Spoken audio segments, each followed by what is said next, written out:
গাজা উপত্যকায় বিগত ১৪ মাস ধরে নির্মম আগ্রাসন চালিয়ে যাচ্ছে দখলদার ইসরায়েল। বর্বর সেনারা ফিলিস্তিনকে ধূলিসাৎ করার অঙ্গীকার নিয়েই এখনও এগিয়ে চলছে।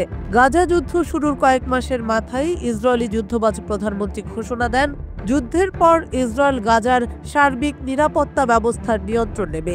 এই দীর্ঘ সময়ের যুদ্ধে দখলদার ইসরায়েলের অর্জনের তালিকা শূন্য হওয়া সত্ত্বেও এবার ইসরায়েলের প্রতিরক্ষা মন্ত্রী ইসরায়েল কাটজ বলেছেন, হামাসের বিরুদ্ধে যুদ্ধ শেষ হওয়ার পরও গাজার নিরাপত্তা ইসরায়েলের নিয়ন্ত্রণেই থাকবে। ১৭ ডিসেম্বর মঙ্গলবার তিনি একথা বলেছেন।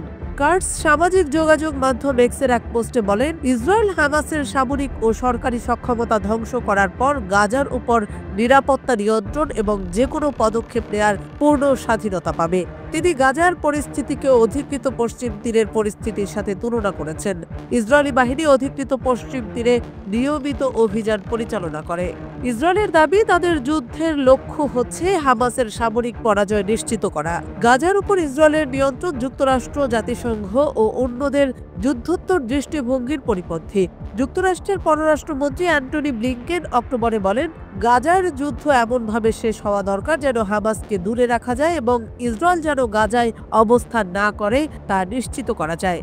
জাতিসংঘের মহাসচিব অ্যান্তোনিও গুতেরেস সেপ্টেম্বরে বলেন, জাতিসংঘ মনে করে ফিলিস্তিন কর্তৃপক্ষ যারা পশ্চিম তীরের কিছু অংশ নিয়ন্ত্রণ করে তারা গাজার কর্তৃত্ব গ্রহণ করবে। এদিকে এখনও গাজায় ত্রাণ প্রবেশে বাধা দিচ্ছে বর্বর ইসরায়েল। জাতিসংঘের মহাসচিবের মুখপাত্র স্টিফেন ডুজারিক বলেছেন, সেখানে অবরোধ চলছে এবং ইসরায়েলি বাহিনী তীব্র বোমা বর্ষণ করছে। উত্তর গাজা উপত্যকায় ত্রাণ প্রবেশ করতে দিচ্ছে না ইসরায়েলি সৈন্যরা। খবরটি প্রকাশ করেছে কাতার ভিত্তিক সংবাদ মাধ্যম আল জাজিরা। স্টিফেন ডুজারিক এক সংবাদ সম্মেলনে বলেন, উত্তর গাজার অবরুদ্ধ বেইত লাহিয়া, বেইত হ্যানুন এবং জাবালিয়ার কিছু এলাকায় পৌঁছানোর চেষ্টা করে প্রত্যাখ্যান হয়েছে জাতিসংঘ নেতৃত্বাধীন বেশিরভাগ সহায়তা মিশন। জাতিসংঘের পক্ষ থেকে ৪০ বার সেখানে ত্রাণ পৌঁছানোর চেষ্টা করা হয়েছিল, কিন্তু বারবারই তাদের বাধা দেওয়া হয়েছে।